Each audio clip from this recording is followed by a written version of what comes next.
उपास सुद्धा मर्यादित धरायचे. प्रदोष असेल, सोमवार असेल, एकादशी असेल आणि 5 पर्वण्या येतात.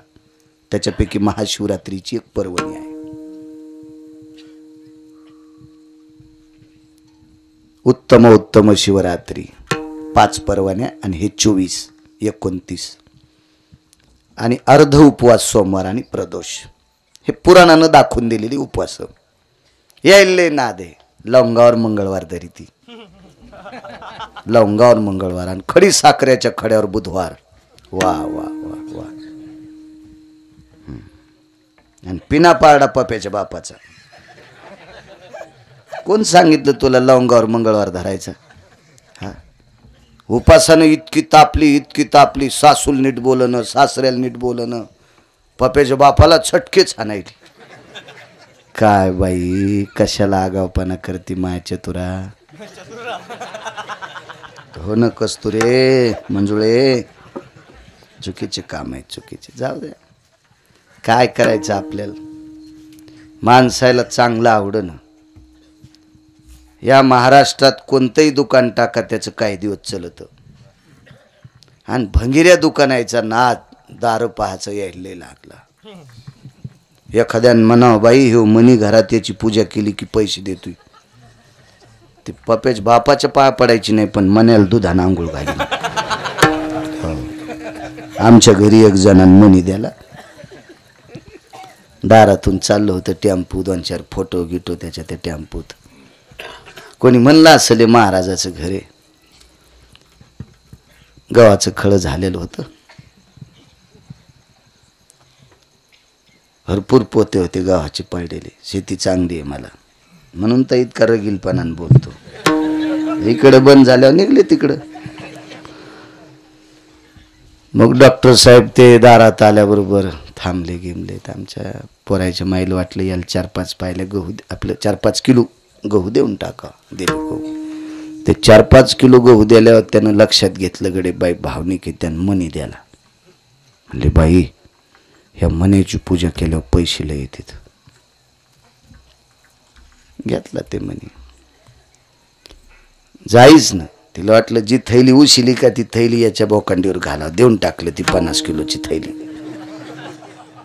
ते खुश झालं.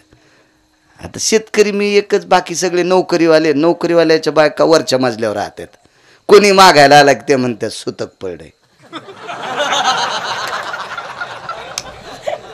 सुतक. हो, वर्षानुवर्ष कोण भावकीतलं मरत काय माहित. सुतक पडलं म्हणजे सुतक. आणि पुन्हा त्याच्या घरी जायला असं सरळ जाता येत नाही. प्रकाशराव ती बेल वाजवावं लागती. मी गेलो एका नोकरीवाल्याच्या घरी. आपल्याला शिक्षण कमी, बेल कळालीत नाही. मी धडधड दररोज ए अक्कल आहे का तुला. आणि मग म्हणले भाई आपण महाराज येत की काय. मी म्हणलं हो, आधी घासलेट टाकून फुकी तिनं, आता लोणीला येते. येतो म्हणलं मी.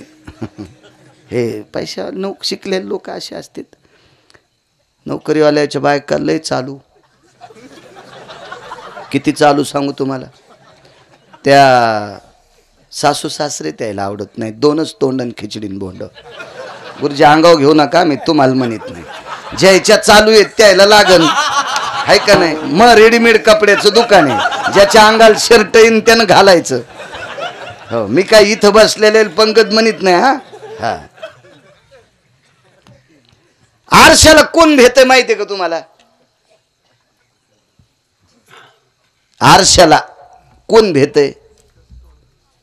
ज्याचं चट कापलंय ती, ज्याचं अख्खं नाक बुडातून कापलं का ते आरशाला भेटय. बाकीच्यानं कशाला भ्यायचं.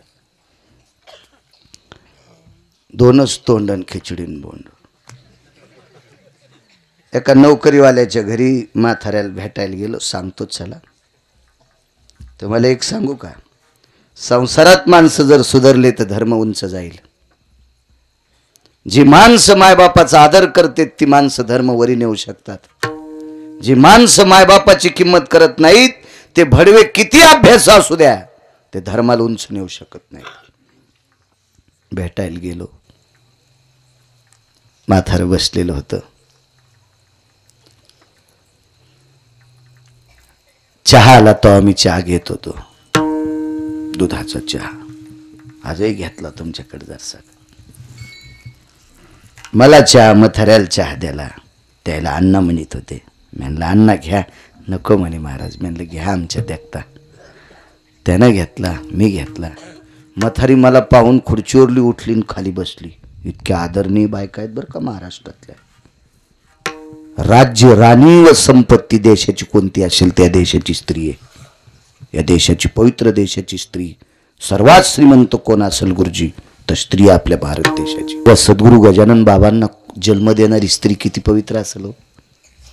काय पवित्र माऊली असेल ती, किती पवित्र माऊली असेल. चला. म्हणलं ताई शिकलेली होती, नोकरीला होती.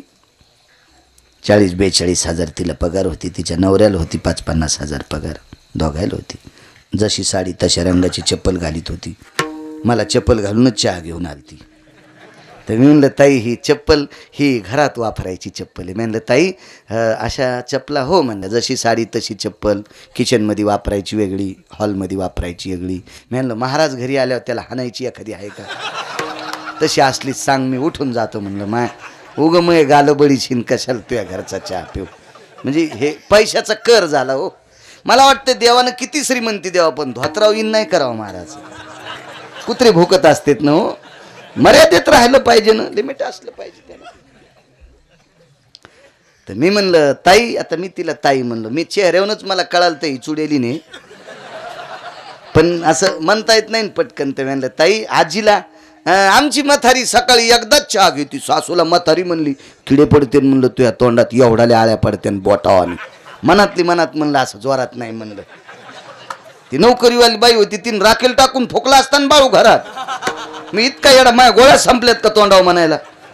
मी काही जास्त नाही बोललो, पण मला राहवलंच नाही. थोड्या वेळाने मी आणलं त्या म्हाताऱ्याला विचारलं, अण्णा तुमचं लग्न झालं तेव्हा जमीन किती होती. काही नाही महाराज 2.25 एकर होती. आता 40 गाठली. अरे बापरे, 2.25 एकरची 30-40 एकर जमीन. हो म्हणले महाराज, तितकी जमीन कमीली. पोराला शिकिलं, पोराला नोकरीला लावलं. महाराज घरच्या शेतात गहू पिकत नव्हते. ज्याच्या इथं गहू असेल त्याचा गहू काढायला जात होतो. आणि पोरग शहरात शिकायला ठेवलं. 12 वर्ष त्याला चपात्या खाऊ घातल्या. आम्हाला चपाती चित्रात भेटली नाही. बाप सांगत होता. हलकट सून ऐकत होती. 2.25 एकर जमीनची 40 एकर केली. कशी केली. काही नाही महाराज, घरच्या शेतात काम करीत होतो. आणि 5-25 खेड्यात माझ्यासारखी वळही कोणाला रस्ता येत नव्हती. तुमच्याकडे कडब्याच्या वळीला सुडी म्हणतात का गंज. सुडी माझ्यासारखी सुडी कोणाला रस्ता येत नव्हती. आणि सुड्या रचल्यावर ज्वारी भेटायची. अरुण बुवा 50-60-70 पोते ज्वारी व्हायची. प्रकाशराव तुमच्यासारख्या आडतीवर इकायची. तिथंच पैसे ठेवायचे. सासले कोणी म्हणलं जमीन घ्या की विकत घ्यायची. 40 एकर जमीन घेतली. म्हातारीला बाजूला बसलेल्या म्हातारीला म्हणलं, आजीबाई तुम्ही काय केलं. काही नाही म्हणे महाराज, 2.25 एकर जमीन होती. लग्न झाल्यावर घरच्या शेतात सकाळी मालकाला 6:30 वाजता डब्बा करून द्यायचे. 6:30 वाजता डब्बा. आणि घरच्या शेतात 7 वाजता खुरपं घेऊन जात होते. 7 ते 10, सकाळचे 7 ते 10 घरच्या शेतात खुरपीत होते. आणि 10च्या नंतर रोजानं दुसऱ्याच्या शेतात खुरपीत होते. मालकाच्या खांद्याला खांदा लावून संसार केला. त्या सुनाल म्हणलं, बाई तू माणूस आहेस का भूतेस का राक्षसीनेस तू. पाहती का यांचं जीवन. सुड्या रस्ताना किती बोट कापले असतील कडव्यानं. त्या बाईनं घरच्या शेतात काम करून लोकांच्या शेतात निंदलंय. आणि म्हणून ही 40 एकर जमीन नवऱ्याला नोकरी लागली म्हणून तो याला हार घातलास. याच्यानंतर जर सासूला म्हातारी म्हणशील तर तू केस पिकायच्या आधीच झोपीत मरशील. देव तुला म्हातारं होत देणार नाही. ज्या सुनाला म्हातारं व्हायचंय तिनं सासूला म्हातारी म्हणायची नाही. तुमच्या चपला सगळं पाया पडतो.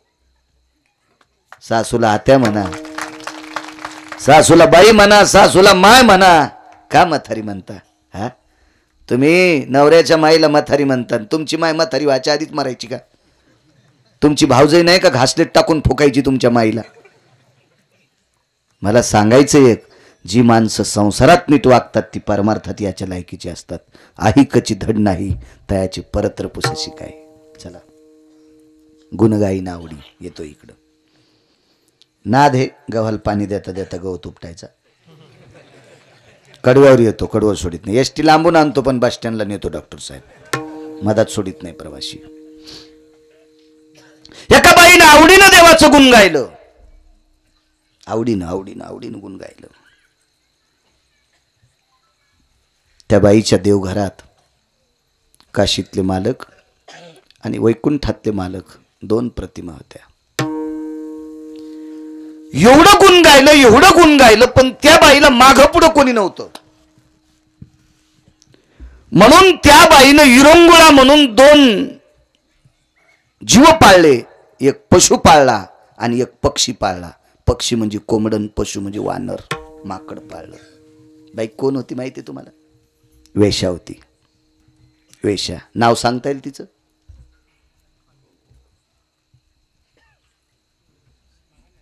क्या बात है, वाह वाह वाह. काळी टोपी. विठाला विठाला.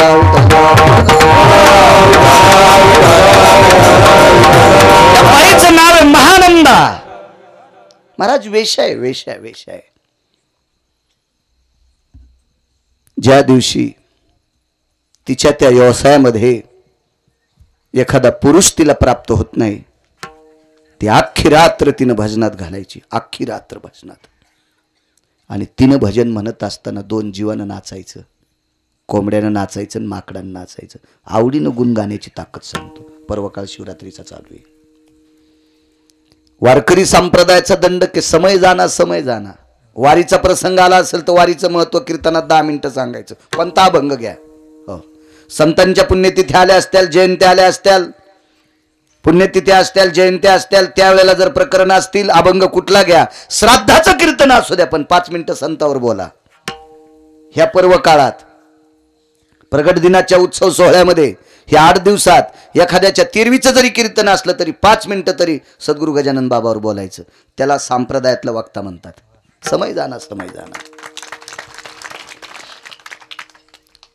शिवरात्रीचा पर्व काळ आहे. रोज कीर्तनकाराने 5-10 मिनिटं का होत नाही, पण शिवजीवर बोलायचं. तो समय. जीवनभर भजन केलं, विरंगुळा म्हणून 2 जीव पाळले. काय माकड नाचायचं महाराज अरुण बुवा, काय माकड नाचायचं बावडे बुवा, एवढं माकड नाचायचं. आणि कधी कधी त्या कोंबड्याच्या पायाला नख असतात ना, नाचून नाचून नाचून त्याची नख अशी तुटायची, त्या जमिनीवर रक्ताचे थेंब पडायचे. पण भजन बंद होईपर्यंत कोंबडं नाचणं बंद करीत नव्हतं. चांगल्याच्या संगतीतलं होतं ना कोंबडं, ते चांगल्याच्या संगतीतलं भजन करणारे.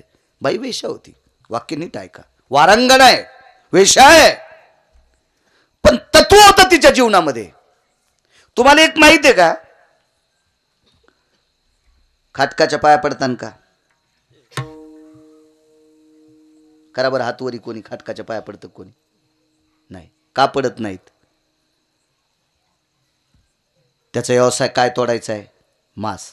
पण एकच खाटीक तत्ववान जन्माला आला, त्या खाटकाचं नाव आहे सज्जन नावाचा खाटीक. सज्जन नावाचा खाटीक.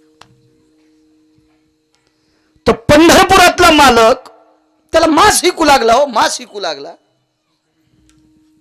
माय बापानं बापद्यानं सांगितलं, सजन्या तुला काय भजन करायचं असेल तर कर. बाप बोलायला, माय बोलायली, हे सजन्या काय करायचं असेल तर कर भजन, पण मांस विकायचं काम बंद करायचं नाही.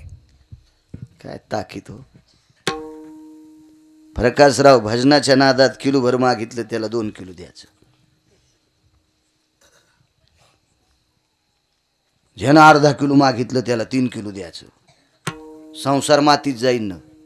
आणि भजन करणारा खाटीक याचा संसार मातीत जाऊ नये म्हणून पंढरपुरातला मालक त्याच्या तराजूतलं माप झाला. माप गुरुजी, माप माप झालं. माप. कोणता दगड पंकज? शाळीमार दगड. माप झाला माप महाराज. आणि ज्यानं जितके पैसे दिले तितकंच मापाच्या बाजू तेवढंच माप होत होता.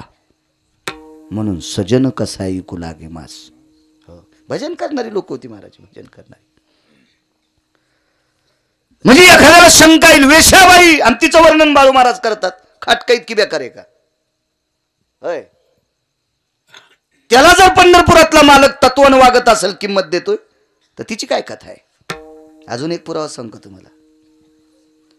35च्या आतल्या यायला सांगतो, टोल नाक्यावर टाळ्या वाजणाऱ्याला तुम्ही किती किंमत देता? इमानदारीने सांगा, तुम्हाला एकूण एकाची शपथ आहे. हा, अरे पैसे देता रे बापा, किंमत सन्मान करता का?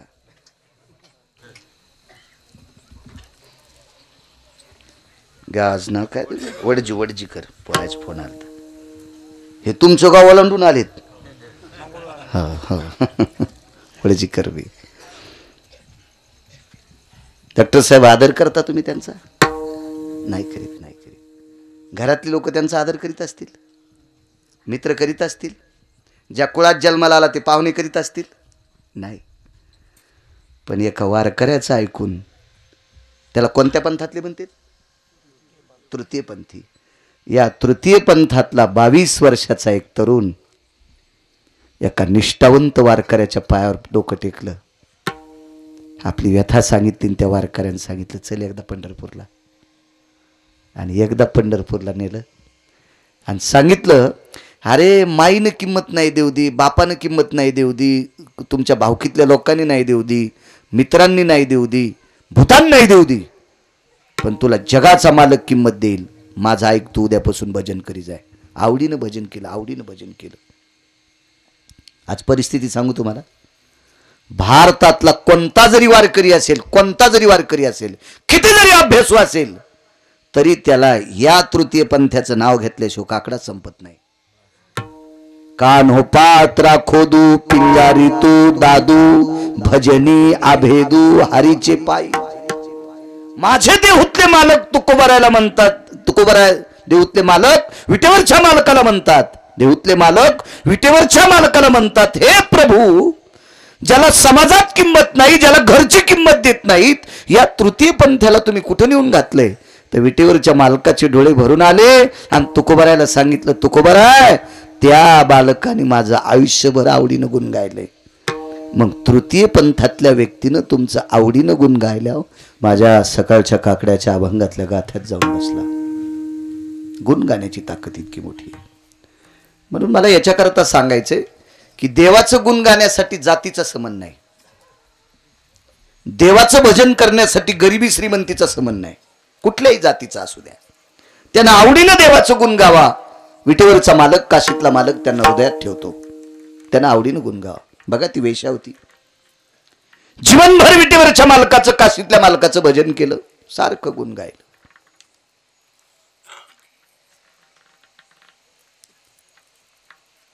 गुरुजी सांगायचे, तिनं 4 भजन करायचे. तिला नारदांचं भजन एक आवडायचं, नारायण नारायण नारायण. भगवान शिवजींचं भजन करायची, कारण या महानंदेनं श्रीमद भागवतातला एक प्रसंग पाहिला होता, तो आजामेळाचा. म्हणून नारायण नामाला तिनं फार किंमत दिली. जीवनभर भजन. एका तत्वसिद्धांतिकाचं वाक्य,